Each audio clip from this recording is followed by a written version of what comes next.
After the flood, of course, he gave it to Shem, from whom it was transmitted to others until the time of Solomon.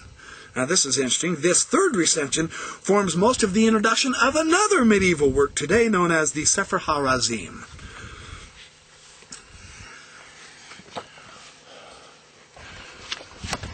And then finally, the Apocalypse of Paul. I've got to tell you about the Apocalypse of Paul. This is too good to lose. One of the more fascinating stories of hidden books revealed by an angel is about the Apocalypse of Paul. And this is interesting because this was discovered long after Joseph Smith, of course.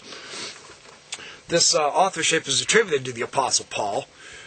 And the Greek and Latin versions and the Syriac adds extra words. And here's what the Syriac teaches. I, Paul, returned unto myself. And I knew all that I had seen, and in life I had not rest, that I might reveal this mystery, but I wrote it down.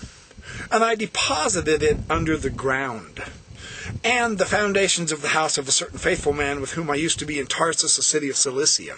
And when I was released from this time of life and stood before my Lord, he said to me, Paul, we have shown all these things unto thee, that thou shouldst deposit them under the foundation of a house. Then send and disclose concerning this revelation, that men may read it and turn away and turn to the way of truth, that they also might not come to these bitter torments. And thus was this revelation discovered. Paul had the revelation, then he hid it, and the Lord told him, Go find it and reveal it. So this immediately followed by an explanation of how the text was discovered, and this is also found in the Greek and the Coptic versions. In the Latin version, this explanation prefaces the text. The explanation relates how in the 4th century A.D., the time of Theodosius, Augustus the Younger, and Cynegius, a man of Tarsus, who was living in Paul's old house, was visited by an angel during the night. See if this sounds familiar to you. The angel told the man to tear up the house's foundation and publish what he found.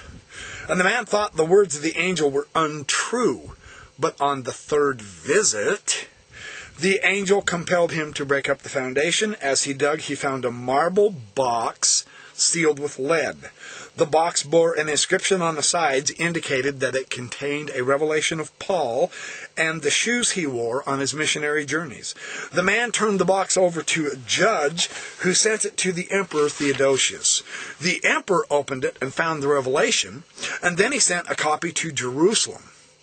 The Greek recension says he kept a copy and sent the original. This story is also told by the early Christian writer Sozomen in his ecclesiastical history, who rejected the Apocalypse as a forgery. It was generally rejected by early writers. In his preface to the English translation of the Apocalypse of Paul, Willis Barnstone wrote, "The details of the discovered scriptures calls to mind the detailed evidence associated with the discovery of Mormon scriptures in New York State." So even Willis Barnstone saw the parallels, of course. I mean, it's obvious. And then there's other dream records. Other stories also mention books whose locations were revealed by dreams. Epiteles, a Greek man who lived in the 4th century BC, learned from a dream the location of a sacred book hidden in the ground.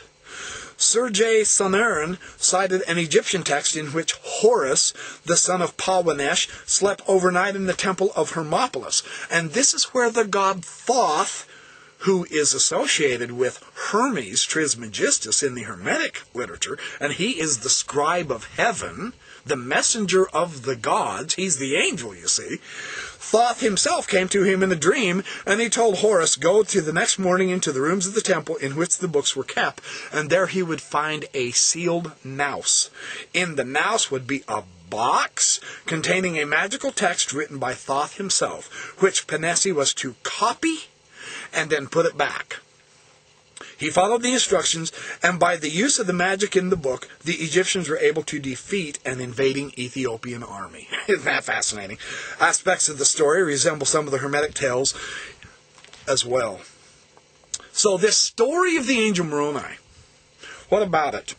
He delivered a sacred record to the young prophet Joseph Smith. This has close parallels with some of the ancient and medieval accounts that we've discovered now, that we now know. In most of these instances, a heavenly being was appointed as guardian of the record, which the heavenly being retrieved from the mortal to whom the record had been revealed. We need not assume that all of these tales are true. That's not the point. The point is the antiquity of some of them suggests that the concept was known anciently. It ties in, once again, in innumerable ways and places, the themes, the discourse of the records from antiquity being handed down and periodically revealed by other heavenly beings to human beings, so that we might possess the wisdom enough that we can then put it to use in our lives. This is the ancient tradition, and it's absolutely discussed, understood, and utilized with the entire Book of Mormon story. It began with the story of the Jaredites. Even their records were hidden, had to be dug up, and then translated by King Benjamin, who had the seer stones. It's always associated with the seer stones also. It's fascinating. It's associated with dreams, with seer stones, with the Urim and Thummim, and it's been brought forth to us in this day of great science.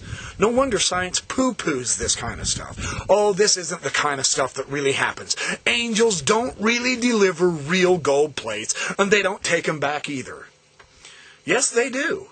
Now we have seen the ancient traditions beginning all the way back to Adam and passed on from generation to generation through Enoch, Abraham, Seth, Enosh, Enoch, all of them. Moses, Isaiah, all the way up into New Testament times to Paul and Theodosius and all these people. And now, again, in our day, to Joseph Smith. It's a powerful tradition. And it's a tradition that we absolutely have inherited. Fascinating stuff, isn't it? Yeah, fun to think about. If we